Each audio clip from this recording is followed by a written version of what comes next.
12:30 a.m.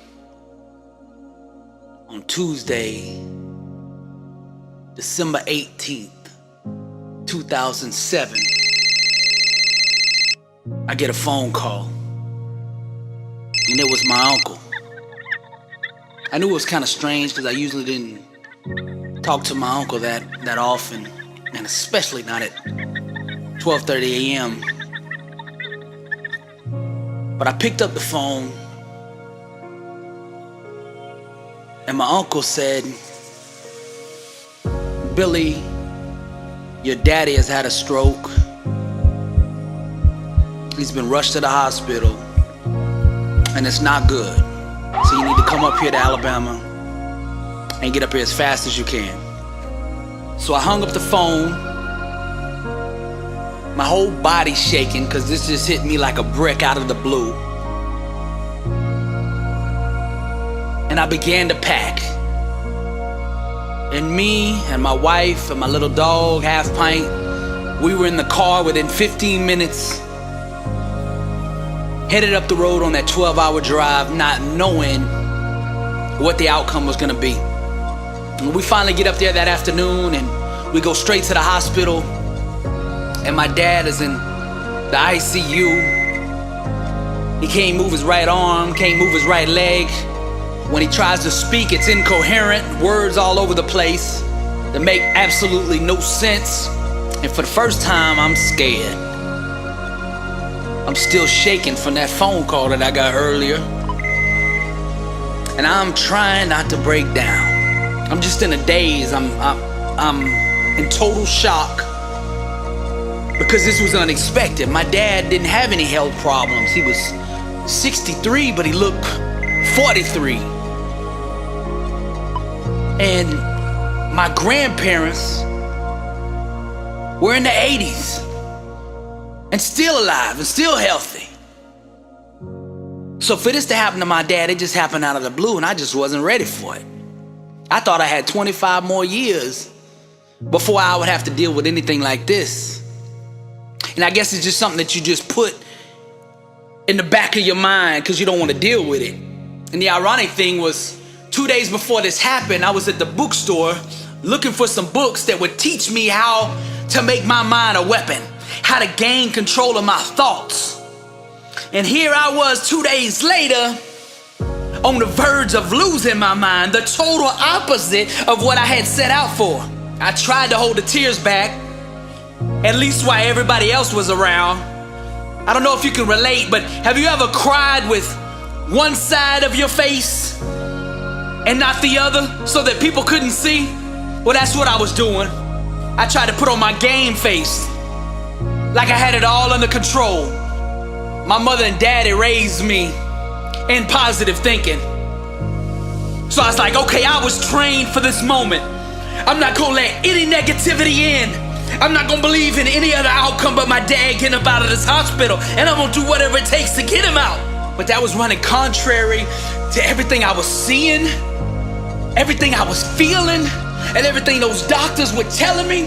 But it was just a roller coaster ride of emotions. I mean, 1 minute I'm strong in faith, and the next minute I'm face down on the hospital floor crying. But my mom and daddy raised me to believe in God, and I knew He existed up there. But at this point in time, I hadn't been to church in probably 20 years, but the foundation had been laid by my parents. And in this moment, my darkest hour, God introduced Himself. For the next 9 days, my father was plugged up to these machines, and his blood pressure was sky high. The doctors were worried he was gonna have another stroke. So I sat there next to him, looking at those machines for 20 hours a day. I prayed. I did everything. I spoke over him, nothing but life. I told him he was gonna get better. He didn't understand what had happened to him, but I just kept telling him, I'm gonna get you out of here. And each day, he got a little better, and a little better, and a little better. And 9 days later, They transferred him to a nursing home, a rehabilitation place where he could get physical therapy and start working on regaining control of his arm and leg again. I never will forget it. It's so vivid in my mind. Sunday, 12 days after he had had his stroke. The sun was out, so bright, the brightest I've ever seen it in my life. And as I'm driving over there to the nursing home, there's not a cloud in the sky. And I get to the room that day, and the doctor suggests that we should get him out of the bed, get him in a wheelchair, and roll him outside so he could see a little bit of that sunlight. So the nurse and I began to lift my dad up out of the bed and into the wheelchair. But what no one knew was that because my dad had lost control of his leg and hadn't moved it in 12 days, there had been a blood clot that formed. And by us lifting him up and putting him in that wheelchair, that blood clot became dislodged and shot straight to his lungs. I noticed my dad started acting different, and I brought it up to the nurse, and at first she dismissed it and just said, oh, he's probably just weak from being in the bed this long. But then my dad started taking these short breaths, and the breathing was different, and she noticed it. So she immediately started checking his blood pressure, and she could tell something was off, so she hit the panic button, and all the doctors started running into the room.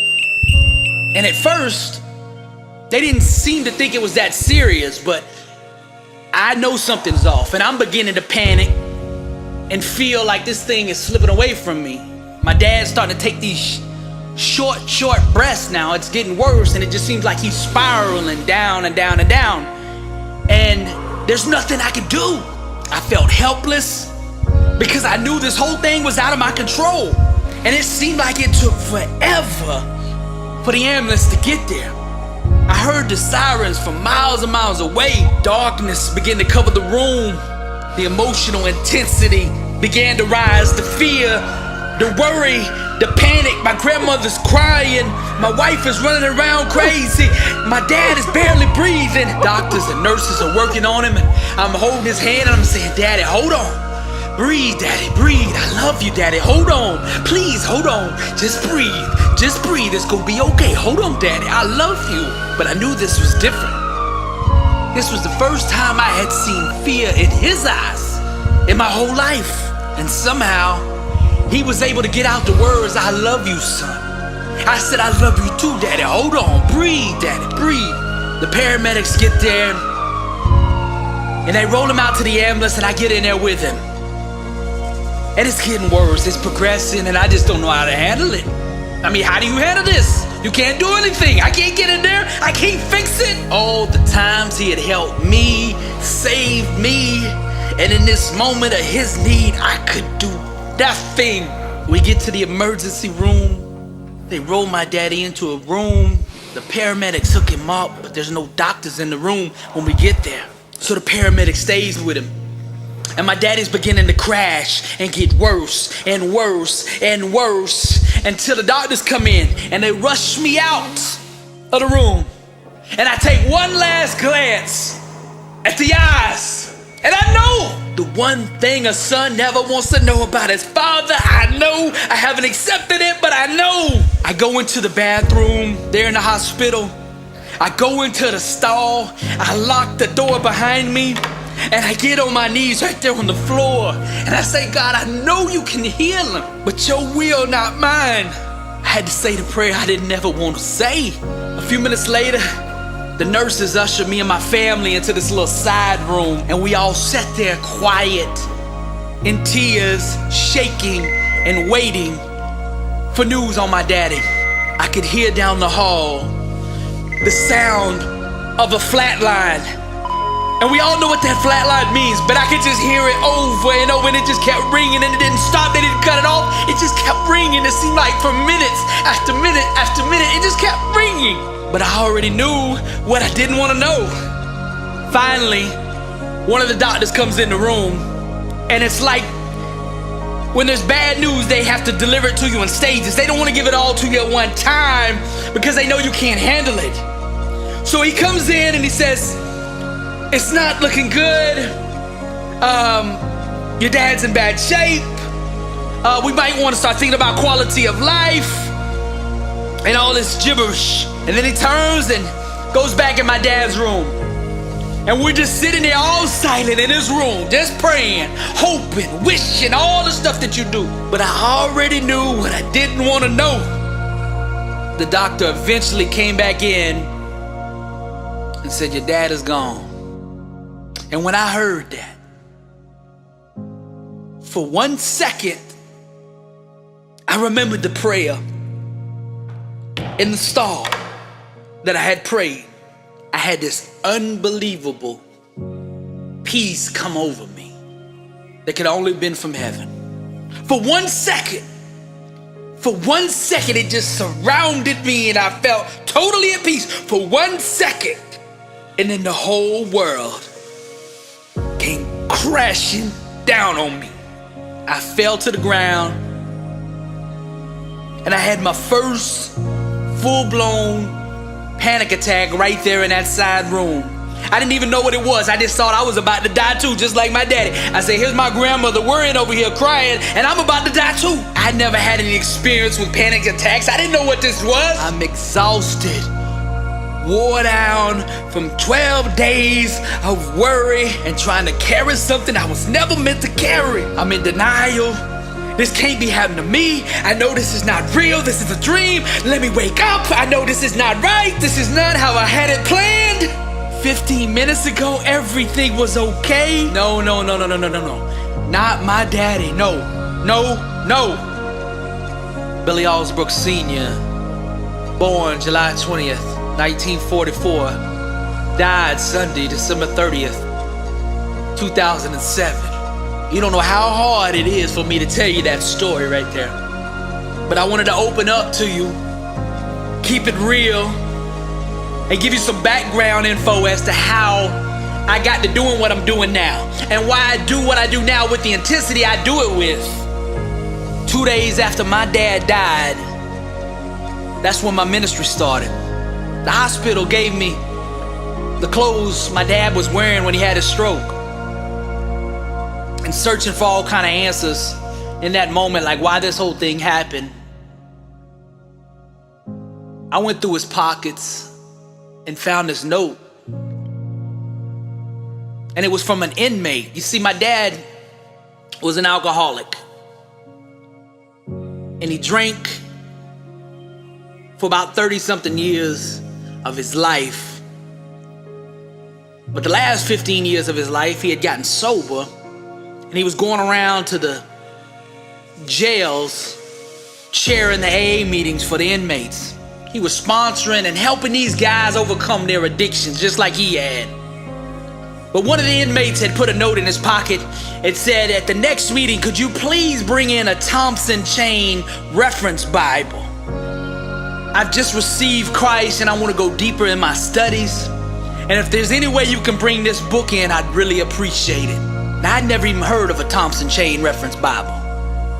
I didn't know what that was, but I had some kind of urge on the inside of me to do that thing that my dad couldn't do. So I went to the Christian bookstore. I asked them for the book. They knew of it. I bought it. And I took it over to the jail. And I gave it to the sheriff. And I said, my dad used to come here. And they knew him. And I said, hey, this was something my dad wasn't able to do, was bring this guy this reference Bible. Could you please deliver it to him? And the sheriff said it was against policy, but he knew my dad and he knew what had happened. So he said he would make an exception in this case. Now, I never met the guy that I gave it to. I don't know what happened. I don't even know if he even got it. But looking back, I feel like that was a test that God was saying, will you deliver my word to my people?